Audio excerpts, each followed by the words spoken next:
వ్యాపారంలో అభివృద్ధి లేదా? నష్టాలు కలవరపెడుతున్నాయా? దేవుడే సహాయకుడు. నాతో కలిసి ఈ ప్రార్థన చేయండి. తండ్రి దేవా, నీకే స్తుతులు చెల్లిస్తున్నాను. ప్రభువా, పరిశుద్ధుడమైన నీకు వ్యతిరేకంగా నేను చేసిన ప్రతి పాపమును ఒప్పుకొంచున్నాను. దయతో నా పాపములు క్షమించండి. నీవు సహాయము చేయవాడవని, సమస్తమును అనుగ్రహించు దేవుడవని ఎరిగి విజ్ఞాపన చేయుచున్నాను.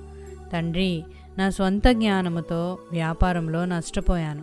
ప్రతి ప్రయత్నము, ఆలోచన, ప్రణాళిక విఫలమై ఎటూ తోచని స్థితిలో ఉన్నాను.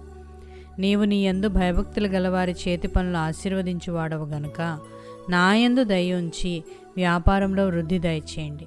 నా నష్టములన్నీ లాభములుగా మార్చండి. క్రీస్తు యేసునందు మహిమలో ప్రతి అవసరమును తీర్చువాడవని నమ్మి యేసు ప్రభు పేరట ప్రార్థిస్తున్నాను తండ్రి. ఆమెన్.